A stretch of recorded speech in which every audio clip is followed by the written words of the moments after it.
Right, we're back on the 79 series. I know it's been a while, been away, had Christmas, had heaps of staff off, and everybody's been asking me what's been going on with the 79 series.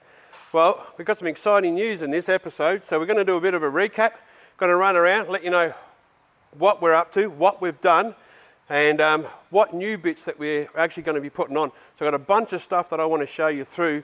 As we get it, we're going to do a bit of a walk around, a bit of a chat.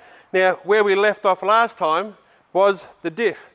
As you know, we pulled the diff out with Greg, and the diff lock didn't work, and also we found a ton of metal in the bottom of the pan, of the diff housing. We've sent it out, it's come back. Now, believe it or not, they said that there's no teeth missing, there was no bearings blown or anything like that. No sign of really where the metal come from. They did check out the diff lock and it actually did work. So our problem is still a mystery problem yet to be found. They've rebuilt the diff head for me, put all new bearings and everything in for me. The actuator is still the same actuator and that. And it works. They did, however, change the crown wheel and pinion. Not because that there was anything broken, but it was heavily worn. So it was probably time to do that. So big thank you to 360 for getting that done for us, especially over the Christmas period and coming in. Everybody's come back busy, same as us, so we'll get that in. We won't show you the boring details of actually bolting it all in.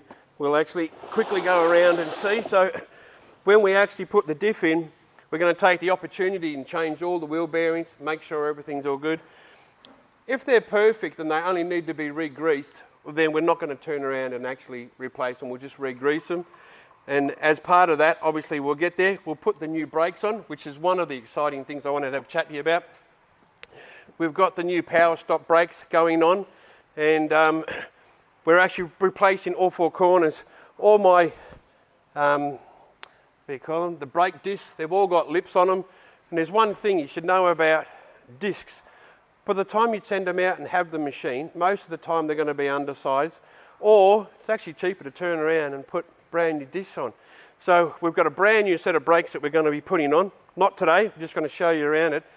So we're putting, and if we're going to do that, we're going to put brand new calipers on, new shoes, the whole lot. Been looking forward to getting all the items that I've ordered off the Power Stop. I've never actually seen these before, but I've heard some big things about them, and they've got everything. We've got brake shoes, we've got the whole lot, but get a load of this. Now, I actually opened it up, I probably shouldn't. But how is that for a brand new rear disc? That is just insane. I know that these discs, they are so accurately machined. These are actually just like paint protected, so they don't rust, so they're done extremely well. If you read it, it turns around here, you go, they're obviously they're a vented disc, but they're also multi-directional, so it doesn't matter. They've got a slotting design for improving pedal feel and a stronger life. Now my rear discs don't have any slots in them at all. The brakes on these things at the best of times are horrid.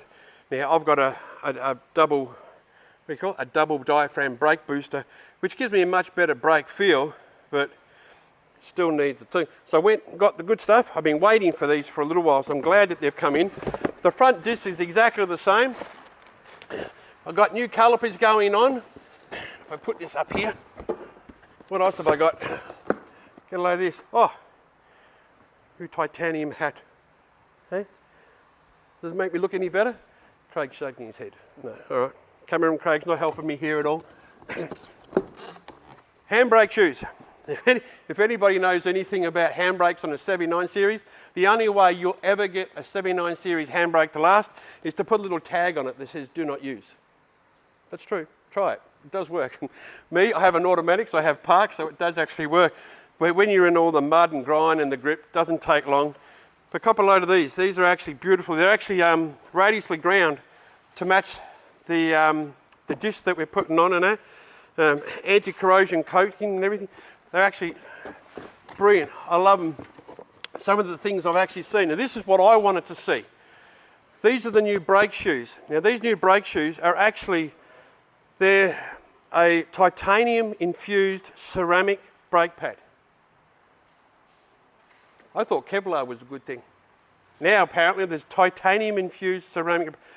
Advancements in technology have actually been insane. Every year there is new gear coming out. There is all sorts of technology. Oh, look at this. They are insane. Still in the packet, but we'll open them up when the time comes. We'll get in and have a bit of a look-see. But titanium infused ceramic brake pads. All right, enough of brakes, because I want to make sure we keep on moving along. We'll show more when we get these actually installed, and I'll certainly give you a recap when we get out and actually on the road and actually get it done. Obviously, you all know the story. Last time I was out and about, went up to the Kimberley, had a bit of an oopsie. I was towing a camper, and I made the fatal mistake, is that I'd actually run out of fuel. Getting in and out of the car to refuel the car because we were so remote, my knee bumped the brake remote. I actually turned the brake all the way down on the camper, turned it off completely. Come around a corner, I was going a little bit quick, hit the brakes, only to find out I had no trailer assist, ABS going off, virtually turned my brakes on, come in, hit a bit of a ditch, and the ditch was newly washed out ditch, so it wasn't like a gentle bump, it was actually square edged. Gone in, hit it, bounced up. The impact of the car trying to stop in the ditch and the trailer coming the other way obviously concertined the car a little bit. I ended up with a bent chassis. Only mild, but a bent chassis is a bent chassis. Bent me tow ball, hitch, damaged my front diff housing, some suspension damage up there and that. Had to get it all fixed. It's all been done. So recap, we got all the new chassis plates on. When they straightened the chassis, I was a bit surprised that they didn't want to actually strengthen it in any way. They were just like, well, part of the insurance, we just straighten it, it's right to go. To me, that's compromised. So, and this is something that I probably should have done years ago, knowing what I was going to do with the car. Now these chassis plates, made in Queensland, I'll put their link up now so you can actually see where they come from. They normally use it when they do it, like chassis extensions and everything like that. But he was very, very gracious to let me know that I could borrow a set. Now this is actually the short one on this side. It's all been welded in by a crew, and there's a much longer plate on the inside that actually comes all the way down into here. And they're great. And that's the main thing, to make sure I got all the confidence back in the car, which I have done. The Koni shocks are on. Love them to death. Finally got them on the front as well. So they're all brand new. The new turbo's on now. We've been letting the exhaust drip for 3 months. All right, well that's a bit of a worry. That certainly explains the smoke. As soon as the exhaust heats up, all of this is just getting burnt all the way through. So, all right, that's the smoke. Literally, it is still dripping after 3 months. So I'm not sure what to do then. Some people would say, just put it on. It'll actually burn it all out. Other people saying replace it or even see if we can clean it. Very hard to clean. I mean, how do you get oil out of a muffler? Yeah, you can hang it up, but I'm not sure that you get the whole lot out. So that's a challenge. We're going to do that. As we walk around the car, going this way.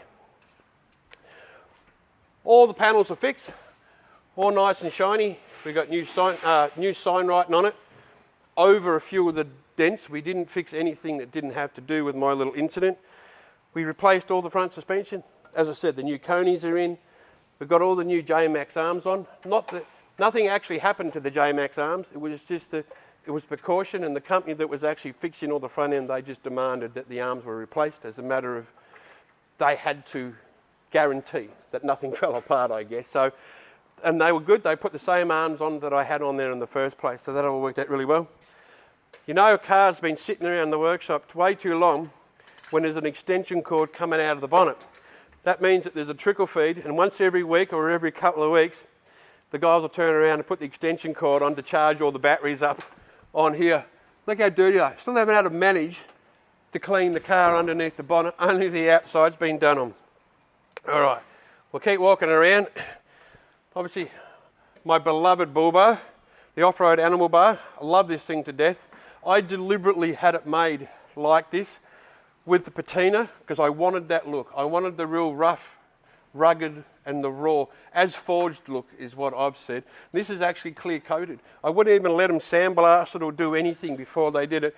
So yours will come painted properly.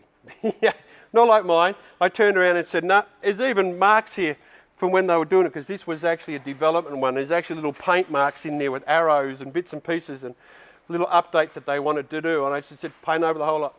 Don't want them to touch it. And I just love the look. Each to their own, but we'll keep going around. All the front wheel bearings have been done. All the hubs. We actually had to change both of the stub axles on both sides. Not because they were bent, simply because when you sink the car in water, especially with us filming a lot, you go in there, you sit in the water, everything cools down and it just sucks the water in past the seal. There's nothing you can do about that. Yes, the diff, and I've had people make comments that, oh, but don't you have a breather on your diff?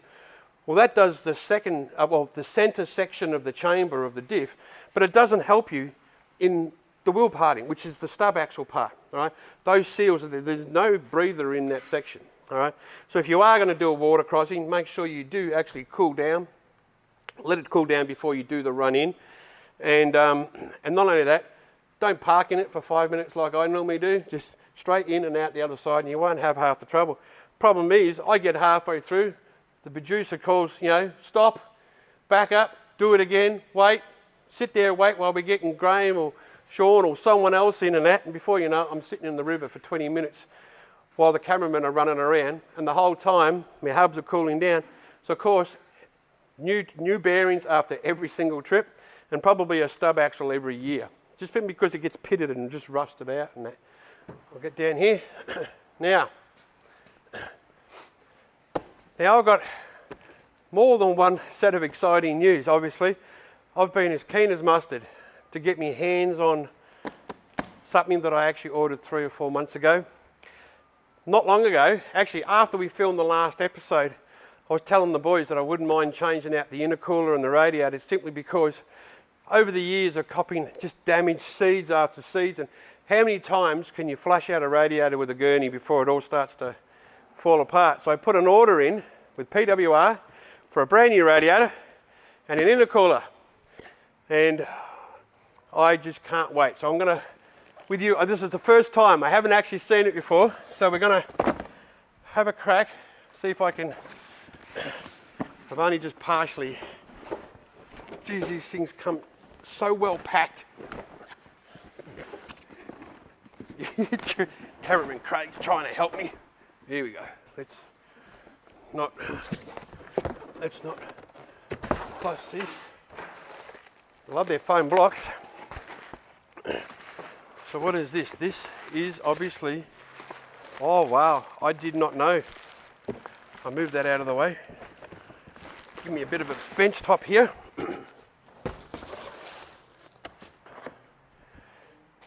I wasn't going to open it, but I am. Because when you have an exciting new toy, not only do you want to open it, but you want to open it carefully, just to make sure. I'm sure Craig will speed this up a little bit for you, but we're going to experience this together.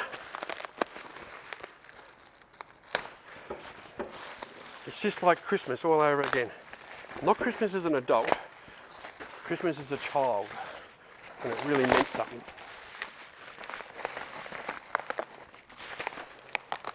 Wow, this thing's mega wrapped. This will help, or go a lot faster actually, if I had my glasses on. Oh, we've got some wiring. I didn't actually know, that's all right, I'll do that. Thanks for that though. I didn't actually know that this comes with thermofans. So this is actually a whole new experience for me. Now, one thing I will say, there's a reason why I chose PWR, and that is because I know them well. We've actually been dealing with them for years, in as much as our all of our transmission coolers. They're also made by PWR. I know the extent that they go to test and develop. And we're not talking about, just little development. This is a company that deals with racing car teams all over the world. High end. Their test facilities are second to none. That's why they're coming from all over. But get a load. Look at this. This is a top mount intercooler. I deliberately wanted a top mount. I certainly didn't want an up-front mount intercooler because I wanted something that would fit straight in.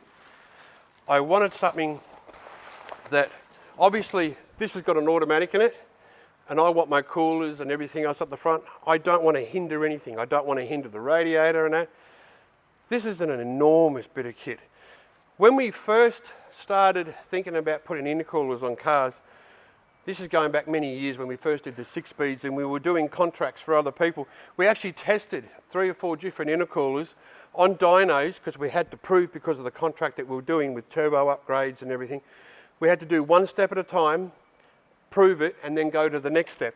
When we got to the intercoolers, we put 2 or 3 different ones on there, and we didn't gain a single horsepower. All right? We rang PWR back then, and they were the only ones that were actually honest with us at that time, that they turned around and they said that the intercooler on the car is actually pretty good. It's going to take some technology to turn around and beat the original one. And they've done exactly that. This is a weapon. And I'm not just saying that. I had to do an awful lot to get this, and saved up some coin. Now, they didn't come to me, I've gone to them. So this is an honest thing, where I've gone to them and I've always wanted one, and I didn't get one. If they couldn't do one or make one that was that good, I wasn't going to try. So anyway, that was one of the things. I'm going to move on, not on too much on it, but get a load of that. That. It's almost too good to go on my car. I reckon that almost needs to go on the trophy cabinet, not actually in the car. So I'll knock this down here and I'll put that there. Move on, because I believe there's more to this puzzle.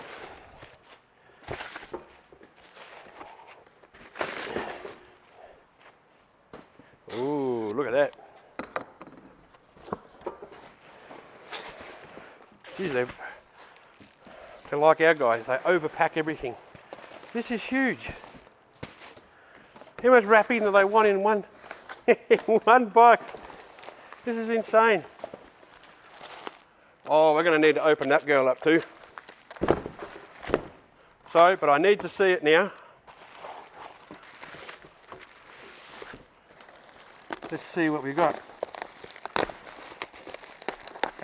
Got to be so careful with this.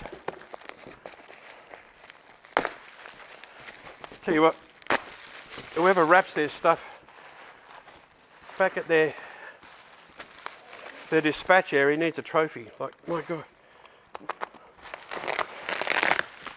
Look at that. Look at this.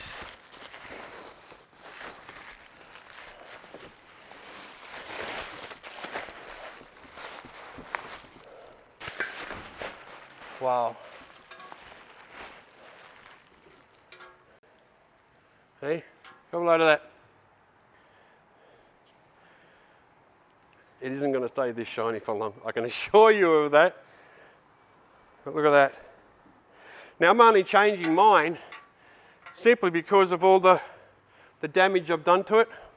This doesn't actually have a port in it for doing automatic transmissions. We still got our coolers on the front, which are actually PWR, but they're our own kits.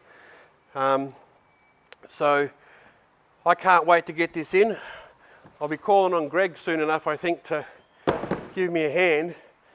But the intercooler we had to do, because I don't know if I mentioned to you before, I'll mention again, Greg actually found a crack in my intercooler and I was gutted. But when we went in there to have a look at it, the amount of seeds and the amount of stuff, the amount of rivers that I'd gone through, the amount of stuff that had washed in through the top vent and got all in the, it's just impregnated from top to bottom with stuff. So best thing to do is actually replace them. But I wanted to replace them with something that was meaningful to me. Now, oh, another thing we've got going on with this girl. and that is somewhere in here. I have one of these. Hey? It's a steering wheel from PVS. Now, a lot of you guys obviously know, have seen this. If you've got a 79 series, then you know all about these steering wheels already. All right? There's different patterns, there's different colours, there's Kevlar ones and whatever else now. But what makes this one so special? Two things. One, I don't know about you guys, please leave a comment. Is anybody else out there a serial channel changer of their radio? And with the 79 series, you've got nothing.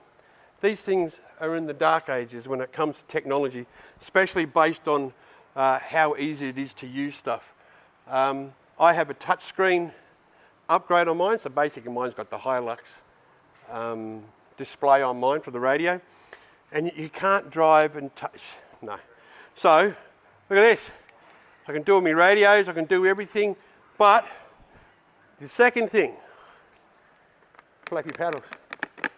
Now that's something you're not going to see much on the 79 series. Why? Because it only suits the automatic transmissions. We are going to try and make these work with me automatic. So we got this steering wheel, and Jamie at PBS was really good. He was really great. He listened to us and he said that he thinks that his kits will work. So he sent me down a flappy paddle one, which will bolt straight on. It'll work straight away. We just got to get our computer for the transmission tuned into these paddles, which we can do, but we just haven't done it before. So we just got to work it out and get it all happening and that, right? And we'll start offering it as an option. So if you have our current Sports and Pro CompuShift, we might have a new update or an upgrade coming for you if you actually want it. You can choose the thing on the steering wheel, you just buy them direct off of PVS, or we might, even if we get the ones, deliberate ones actually done, we might even put them on our own line and start doing them down here. So now, I'd get more of this done. We'd be more along the line of getting more stuff done if it wasn't for the fact I'm relying on Greg. You know, Greg like me, he's getting on. He's got a lot more hair, grey hair than me, but you know, he's good. I can't rely on him all the time to do stuff, so we get out here and do stuff. We are so busy with so much other stuff that we're also looking for a new mechanic. So if you know of someone, or if you're interested in changing a trade, you know, half of my guys are truck mechanics, come over, and some of them are like automotive mechanics. They come from all walks of life. The common interest is four-wheel drives. So if you have an interest in four-wheel drives, you're handy on the tools, and you want to have a crack, and you want to work here, please jump on. Here's the link. Give us a call, and you never know. You could be helping me fit all of this in the car. So we'll go from there. Now, I think that's it for this episode. So please like, subscribe, and we'll see you in the next episode. Come here. I'm not saying this is all your problem now, but most of it is. Have fun with that. Try not to leave any mark. No fingerprints on the shiny stuff. What shiny stuff? It's all. What have you done? Yeah, get your fingers.